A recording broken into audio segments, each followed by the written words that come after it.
मध्ये कुठं वाचलं काय की ते म्हणजे नाही का जेलर पळून गेलेत, जेलर आता निघून गेलेत आणि कैदीच एकमेकांची राखण करतायत. ते कैद्यांना बाहेर पडू देत नाहीत जेलमधून. तू बाहेर पडला तर मी तुला अडवणार आणि आपण म्हणजे काही जेलर झोपलेत, निवांत झोपलेत, त्यांना माहिती आहे. आणि मला मागं मी एक कवितेसारखं लिहायचा प्रयत्न करत होतो की मला खूप गंमत वाटते की म्हणजे हिटलरपासून सगळं आत्तापर्यंत बघितलं, युद्ध केली मोठी किंवा पोलीस असतील, मिलिटरी असतील, कुणाला तरी म्हणजे नाही का आपण ज्याला म्हणतो ना की गर्दीला जर काबीज करायचं आहे, एक 2000 लोकांना जर मला गुलाम करायचं आहे तर माझ्याकडे कमीत कमी एक हत्यारबंद माणसं, एक 100 माणसं पाहिजेत ज्यांच्याकडे एक AK-47 असली पाहिजे आणि पुढं मग 2000 माणसं मी कंट्रोल करू शकतो जर माझ्या मनात आलं तर. म्हणजे हिटलरसारखी हुक्की माझ्या मनात आली आणि मला वाटलं की 2000 माणसांना गुलाम करायचं आहे. पण भारतीय किंवा एकूणच सगळ्या जगातली एक भारी गोष्ट काय आहे की माणसं फक्त तसबिरीनं, विचारांनी माणसांना गुलाम करतात. म्हणजे आम्ही गुलाम आहोत आणि आम्हाला राखण कोणीच बंदूक घेऊन माझ्या घरी उभारलेलं नाही आहे. माझे आई, वडील, बाप, आजूबाजूची सगळी माणसं, कुणावरही आत्ता म्हणजे कुणी शस्त्र रोखून ठेवलेलं नाही, हातकडी घातलेली नाही, जेलमध्ये टाकलेलं नाही, सगळी गुलाम आहेत विचारानं.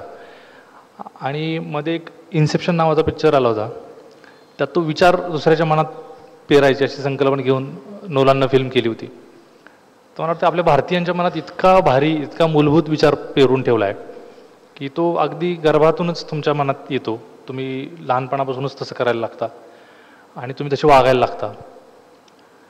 आणि ह्याला आता आता आता असं झालं की ते आपल्यातलाच जणू काय तो भाग आहे आणि आपण ते बघतच नाही. म्हणजे हा सगळंच मला तर सगळंच वाटतं की कौमारीची परीक्षा म्हणजे द्यायचं, म्हणजे सीतेचा शाप ह्यांनी स्वीकारायचं इतकं प्राणपणानं. आणि किती काळ म्हणजे मी आत्ताच्या बायका घालतात चोळी, किती काळ म्हणजे किती काळ ह्यांनी चोळी घातली नाही. आणि हा तमाशाच ना. तर हे पुरुषांनी कदाचित हे एका खरं तर थिल्लर आहे. मुलांनी सुद्धा इतके नालायक अश्लील खेळ खेळू नयेत इतके खेळ हे पंच लोक खेळत आहेत. हे एंटरटेनमेंट आहे. आणि मूर्ख माणसाच्या हातात सत्ता गेल्यावर ते काय तुम्हाला करायला लावतील त्याचंही लक्ष नाही. ह्याचं काही भारी नाही. मला छायाजींचं खूप कौतुक वाटतं की त्यांनी प्रश्न विचारला आणि त्या दूर जाऊन उभ्या राहिल्या, मी नाही करणार म्हणाल्या. मला खरं खूप भारी वाटतं आणि मला खूप आदरही वाटतो तुमचा की मी हे करणार नाही, ह्या परीक्षेला सामोरी जाणार नाही हे म्हणालात. हे कित्येक स्त्रियांना म्हणता येत नाही, किंबहुना कळतच नाही की मला कशाला नाही म्हणायचं आहे. आणि मला तर बऱ्याच वाटतं की साडी हे सुद्धा षडयंत्रच आहे. मला वाटतं दागिने हे सुद्धा षडयंत्रच आहे. मला तर सगळंच असं दिसायला लागतं. आणि काय कौमारीची परीक्षा कोणाला देत आहे? म्हणजे पुरुष अनेक स्त्रियांबरोबर झोपला तर तो भारी पुरुष असं पुरुषातल्या पुरुषात आहे बरं का, बिईंग मेल असं म्हणून जे करतात की पुरुष ही रहेगा. तर त्या अर्थानं तो जितक्या म्हणजे आत्ताच्या कॉलेज गोईंग पोरांपासून सगळंच आहे की किती गर्लफ्रेंड आहेत. आणि जर पोरगी 2 जणांवर बोलताना जरी दिसली तरी ती नालायक आहे आणि पोरगा मात्र भारी. म्हणजे एकच निकष कसा भारी लावला जातो. तर ह्याला नाही म्हणणं हे तुम्हाला जमलं, ह्याचं मला खूप कौतुक वाटतं, खूप भारी वाटतं. आणि तुमच्याकडून प्रेरणा घेऊन ह्याला नाही म्हणता आलं पाहिजे आणि स्वतःच्या मनाला होय म्हणता आलं पाहिजे. मला जे काही करायचं आहे, माझं कौमार्य, माझं चारित्र्य, मी काहीही करीन जगात, त्याचा तुमच्याशी काहीच देणं घेणं नाही असं पुरुषाला ठणकावून सांगता आलं पाहिजे. आणि मला तर अलीकडनं कसले लग्न व्यवस्था आणि ह्याचीच खरं तर म्हणजे गरज वाटत नाही. तुम्ही जर अशा त्या व्यवस्थेतून इतकं शोषण होत असेल तर स्त्री तशीच स्वतंत्र आहे, तशीच परिपूर्ण आहे, एकटीच. तिला पुरुषाची खरंच गरजच नाही असं वाटतं. पुरुषालाच गरज आहे, पुरुषाला अत्यंत गरज आहे आणि ते वारंवार दिसतंही. पण स्त्रीला गरजच नाही असं वाटायला लागतं. म्हणजे इन्सियाचं काम सुद्धा खूपच म्हणजे ते सांगताना मला अशी म्हणजे मी तर इंजेक्शनला सुद्धा घाबरणारा माणूस आहे. ते जे काही सांगत होत्या अक्षरशः मला धडकी भरली. म्हणजे माझे हात थरथर कापत होते की हे कसं करू शकतो आपण. हे इतका क्रूर म्हणजे कोणीतरी नाही का कोणावरही करणार नाही, जनावरावरही असे प्रयोग करणार नाही, असे प्रयोग करतात. आणि परत हे इतकी शांतता कशी आहे सगळी, म्हणजे मला तेही कळत नाही की सगळं कसं आलबेल आहे, असं नेहमी कसं आपण वागतोय. मला खूपच 21व्या शतकात आहोत आणि आत्ता पण जे काही बघतो आणि आपल्याला नेहमी चुकीच्या गोष्टींना त्याला आरोपित करायचं, चुकीच्या गोष्टींवर खापर फोडायचं आणि मूळ प्रश्नाकडे दुर्लक्ष करायचं, हे जर आपल्याला खूपच भारी जमतं. म्हणजे आता कुपर्डीची घटना असेल, त्याच्या आधीच्या घटना असतील, इतकं क्रूरता किंवा दिल्लीची घटना असेल, ही क्रूरता बघून म्हणजे अक्षरशः काही कळत नाही की आपण कुठल्या समाजात राहतो. याच वातावरणात, याच सभोवतालात आपणही श्वास घेतोय याची भीती वाटायला लागते. तुम्ही म्हणजे ही मला वाटतं ती शूर्पणखापासूनची ही परंपरा आहे की तुम्ही प्रेमाला नाही म्हटलात किंवा तुम्ही नाही म्हणायचं का नाही काय माहीत नाही, मी तुमच्यावरती आरोपित करणार आहे आणि तुम्ही नाही म्हणालात तर मग तुमच्यावर अन्याय करणार आहे. त्या कोपर्डीतल्या त्या बिचाऱ्या त्या पोरीचे 2 हात निखळतील इतक्यापर्यंत जर म्हणजे माणसं क्रूर होऊ शकत असतील तर काय म्हणजे ह्या क्रूरतेला काय सीमा आहे का? आणि ह्याला जातीपातीत जोडणं ना आणखी एक मूर्खपणा आहे की अमुक पुरुष हा, मी नेहमी म्हणतो की कुठल्याही जातीचा माणूस नालायक नसतो, कुठल्याही जातीचा माणूस भारी नसतो. तसा पुरुष हा नालायक असू शकतो, त्याला काही जातीची गरज नाही, परत त्याला काही धर्मांच्या विचारांची पाठबळाची गरज नाही. आता या जात पंचायतीतला पुरुष किंवा मी काही फिल्म्स बघितल्या, मला ती आता फिल्मचे नाव आठवत नाहीत, पण जगातल्या कुठल्याही ह्याच्यात गेलात तरी पुरुष असाच असू शकतो, जो विकृत पुरुष आहे तो सेम असा असू शकतो, त्याला काही वेगळ्या लक्षणांची गरज नाही, तो कुठल्याही धर्माचा जातीचा देशाचा असला तरी तो असा असू शकतो. आणि त्यांच्या रिसर्चमध्ये पण तेच आहे की आफ्रिकेपासून सगळीकडे हे घडतंय. तर ह्याला आता वेगळं काय जातीची लेबल लावणार आहे? क्रूर माणूस आहेत, चांगली माणसं आहेत. तर हे असं इतक्या म्हणजे प्रमाणात मला वाटतं चव्हाट्यावर आणलं पाहिजे. दुसरी गोष्ट मला वाटतं की ते मला मागंही मी म्हणालो होतो की आपण चुकीच्या स्पर्धात पळवून आपण स्वतःला मेडल मिळालं किंवा आपण पहिले आलो तरी उपयोगाचं होत नाही असं मला वाटतं. ह्या पुरुषांना भरवलेल्या स्पर्धेत स्त्रिया पळत आहेत आणि मी पहिली, मी दुसरी, मी तिसरी. तुम्ही पहिली दुसरी येऊन काही होणार नाही, तुम्ही त्या स्पर्धेतच पळू नका, माझं मत आहे. तुम्ही तुमचं आपल्या आडवाट्याने चालत राहा आणि तिकडं तुम्ही शेवटच्या जरी आला, तुम्ही खटाळ जरी आलात तरी काही बिघडणार नाही. आणि ह्या व्यवस्थेला ह्याच्यापेक्षा भारी दुसरा काही मला वाटतं उपचार असणार नाही. आणि खरंच आज म्हणजे मला हे सगळं मला काही दिवसांपासून तुम्हाला असं वाटतं कुठं जायलाच नको, म्हणजे इतका मी हँग झालो की सगळंच ज्याबद्दल आता ते खोपडीतली घटना घडली आणि सैराटमुळं घडतं असं कोणीतरी म्हणतं. मला खूपच आश्चर्य वाटतं. मला वाटतं की सैराटला सुळावर द्या तुम्ही. म्हणजे सैराट किती नालायक चित्रपट आहे की इतकं सुंदर जग चाललं होतं, इतकी माणसं गुण्यागोविंदांना नांदत होती, इतकं एकमेकावर प्रेम करत होती, जातीपात नव्हता, स्त्री पुरुष भेद नव्हता, आणि सैराट आला आणि सगळंच बिघडून टाकलं. लोक अचानक बलात्कार करायला लागले. ह्या सैराटला खरंच सुळावर द्या, मला पण सोडा. आणि माझी चूक झाली सैराटसारखा चित्रपट करून असं मला आता खूप वाटायला लागलं. म्हणजे इतकं कसं आपण इलॉजिकल असू शकतो, इतकं कसं हे असू शकतो. सैराटला म्हणायचं काय ते बाजूलाच राहिलं, काय म्हणायचं त्याचं, तो बाजूला सगळं ते झंगाटावर नाचतात काही लोक फालतूपणे, सगळं घडतंय. पण जे म्हणायचं त्याचाच कोणी विषय काढत नाही, कुणी त्याला गांभीर्यानेच घेत नाही. एका मुलीची इतकी स्ट्रॉंग कथा आली आहे ह्याच्याबद्दल चर्चाच होत नाही, पण सगळे पुरुष दुखावलेत कारण की पोरगी वाचवती पोराला. आणि बोलणारे पुरुष आहेत, पोरी बोलत नाहीत बिचारा की आम्हाला आवडलं, तुम्ही नालायक आहेत. फेसबुकवर चर्चा होती, त्यात पोरी तर उतरतच नाहीत. मी बघतो, काही लिहा, तुम्ही लिहा, काही ज्या अधिकारी वर्गात IAS ऑफिसर IPS ऑफिसरमध्ये चर्चा होती, त्यातल्या स्त्रियांनी बरंच लिहिलं सैराटच्या अनुषंगानं आणि त्याच्या समर्थनार्थ की कशी फिल्म आहे, तिचं काय बघायला पाहिजे. म्हणजे ह्या सगळ्या ह्याच्यात चर्चाही घडवून मुद्दे पुरुषांचे, चर्चा घडवणारे ते न्यायाधीश, ते सगळाच राडा करून टाकला.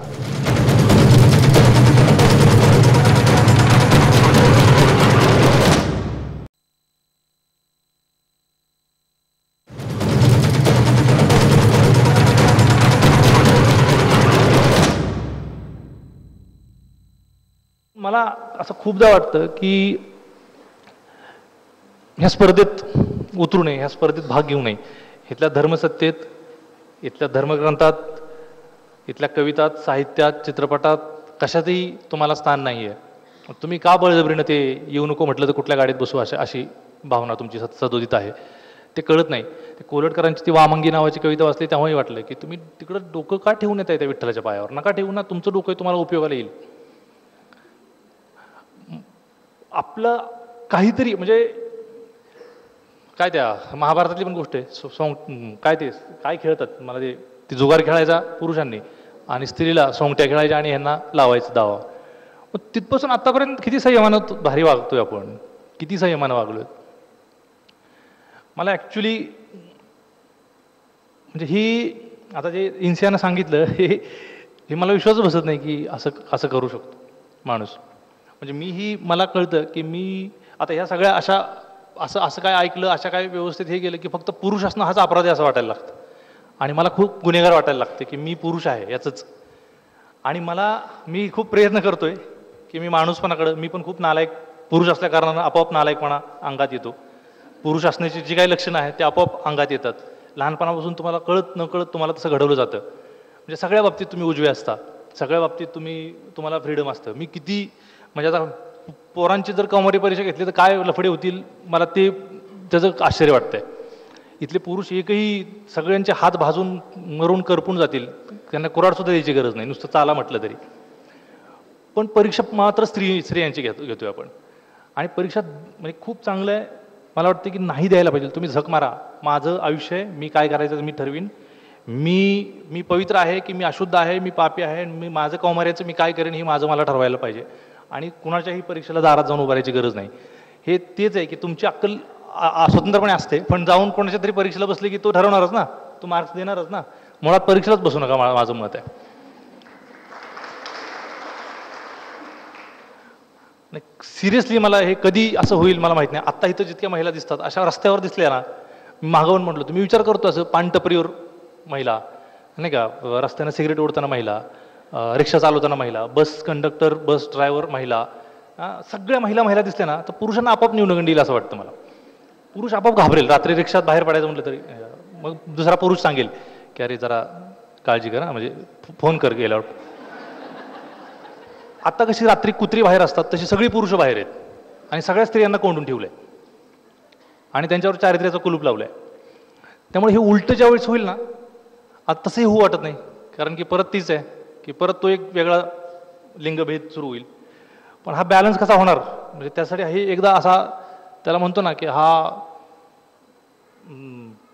उपक्रम राबवला पाहिजे का एकदा, असा त्या टागोरांच्या कथेसारखा की असं आलटून पालटून बघितलं पाहिजे का, असं मला वाटतं की एकदा सगळ्यांनी असं बाहेर काय चारित्र्य कसं, म्हणजे कोणी बघितलं तरी चारित्र्य नसतं. हे सगळ्या संकल्पना पुरुषांच्यात. परत मला त्या रॅम्पवर चालताना पण बघितलं मुलींना की मला खूप विचित्र वाटतं की म्हणजे सगळ्या अवस्थेत तुम्ही मॉडर्न आहात त्या अवस्थेतही तुम्ही स्त्री ठेवण्यावर इतकं भारी, म्हणजे ते षडयंत्र इतकं भारी की तुम्ही कुठेही जा तुमचं स्त्री पण सोडू नका.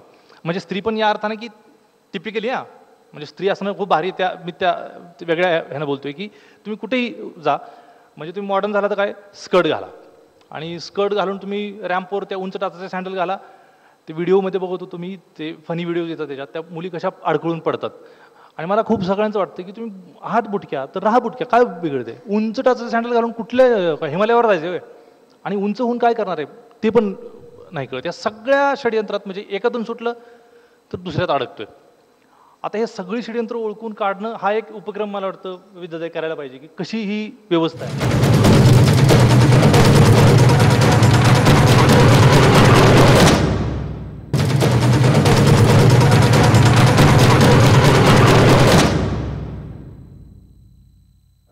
म्हणजे ते जेनेटिकली पण मला वाटतं की मुलींना लवकर कळतं, हे कळतं आपल्याला सगळ्यांना. पण अनुभवानं काय चुका करून सगळे वेडेवाकडे जगातले अनुभव घेऊन पुरुष या व्यवहारात तरतो, शहाणा होतो मुलगा. आणि मुलींचा अनुभव काय, लग्नाची तयारी. मुलींचं सगळं कष्ट कशाला चाललंय, छान लग्न झालं पाहिजे, नोकरी कशासाठी करायची, स्वतःला कुठं काय करायचं म्हणून नाही, स्वतःचा काहीतरी बरं वाईट करून घ्यायचं म्हणून नाही. लग्न म्हणजे पात्रता व्हायची, कॅपेबल व्हायचं. लग्नाला सुंदर मुली जरा बिंदास्त असतात की आपलं सहज लग्न होईल. आणि बाकीचे मुलांची एकच काय की चांगलं कमवायचं, चांगलं, त्यांची स्वप्न परत सुरू होतात. मग त्यांचं खूप ठरलेलं असतं की हे करायचंय ते करायचंय. अशा कुठल्या तरी मुली भेटल्या की त्यांच्या आवडीत लग्नाशिवाय बरं का काहीतरी कल्पना आहेत, संकल्पना आहेत की भारी वाटतं. नाहीतर मग काही नाही. मुलींचं अंतिम गंतव्य काय, लग्न. आणि पोरांचं काय तिथून सुरू होतं लग्नाच्या नंतर त्यांचं फ्रस्ट्रेशन, आणि तिथून पुढं मग सगळं काळ. पण मला वाटतं मुलींनी पण हे करायला पाहिजे. आता हे स्त्री आणि पुरुष होता मला पण असं होतं की यार मलाच असं खूपच भीती वाटायला लागते हे सगळं बघितलं की आपण जे काय आहोत या व्यवस्थेत आपणही आहोत आत्ता. पण मग काय करायचं, तर मला वाटतं हा बॅलन्स व्हायला पाहिजे. आता असं म्हणतोय म्हणजे सगळ्या स्त्रिया खूपच भारी आहेत असं मला म्हणायचं नाही. परत ते जातीसारखं होईल परत की अमुक ही जात भारी, ही जात वाईट. तर ही व्यवस्था जपण्यात स्त्रियांचा खूप मोठा वाटा आहे, अतिप्रचंड. मी माझ्या आईला म्हणजे जेव्हा मला कळायला लागलं, जर अक्कल यायला लागली, मी तर अति विचित्रा माणूस, ते अजून काय मी सुधारलं नाही, अजूनही मी खूपच नालायक आहे, मला माहिती आहे मी कसा आहे. पण ते आता काय होतं ना की माणसं काही जण तुम्हाला एकदमच देव करून टाकतात, नाहीतर तुम्हाला राक्षस करून टाकतात. मी ना कोणी एक भारी माणूस आहे ना मी एकदम वाह्यात माणूस आहे, मी बरा वाईट माणूस आहे. माणूस जसा असू शकतो तसा मी आहे. मी हळूहळू सगळं वाचून समजून कळून मी सुधारायला लागलो. मी आईला जेव्हा मला पहिल्यांदा मला आठवतं, मी म्हटलं की मी माझं बनियान आणि माझ्या अंडरवेअर मी धुणार, आणि मला कळलं की आपण हे करत नाही, हे आपलं आपण तरी एवढं तरी किमान करायला पाहिजे. तर त्या दिवशी माझी आणि आईची खूप भांडण झाली. आई म्हटली मी मेले का, आणि आईला बहिष्कार टाकल्यासारखं वाटत होतं तिच्यावरती. आणि मी मला वाटतं खूप काळ आमचं हे चाललं होतं की हे मी तुझ्या रागाला म्हणून नाही, मला करायचं म्हणून, मला करू दे, मला केलं पाहिजे ना. आणि हळूहळू मी आता खूप शिकलो, मला आता स्वयंपाक सगळाच येतो, मी आत्ता इतकं शिकलो. आणि एक काळ होता की फक्त खायचं असतं. हां, पुरुषांना स्वयंपाकाची काही भानगडच नसते, जाता जाता भाजी विकत घेऊन जायचं, आणि ही सगळ्या चिंता काहीच नसतात. आता किमान स्वयंपाक तरी करता येतो. आणि आता बरं वाटतं की ही एक स्त्री अंग आपल्यात पूर्णतः होऊ शकणार नाही, पण हळूहळू विकसित होत आहे. आणि मला माहीत नाही ही कधी व्यवस्था बदलेल, पण तुमचं आत्ताचं ही पावलं खूप महत्त्वाची आहेत. आणि कधी ना कधीतरी ही व्यवस्था नक्की बदलेल, आणि माणसं एकमेकावर ह्या सगळ्या कमी अधिक ह्याच्या सोडून एकमेकावर खूप प्रेम करतील. स्त्री आणि पुरुष असं काही राहणार नाही, दोघंही जेव्हा प्रेम करतील, स्त्रीला स्त्रीचं ज्याचं काय आयुष्याचं करून घ्यायचं आहे तसं करून घेता यावं. आणि तिची परीक्षा पुरुषानं करू नये, स्त्रीनं स्वतःची परीक्षा करावी. मी पवित्र आहे, मी अपवित्र आहे, मी नालायक आहे, चांगली आहे, वाईट आहे, काय आहे. पण ना ह्या धर्म, देव, पुरुषसत्ताक पद्धती ह्याच्या जोखडातून आधी तुम्ही सुटावं, यासाठी सगळ्यांना सदिच्छा देतो. Thank you so much.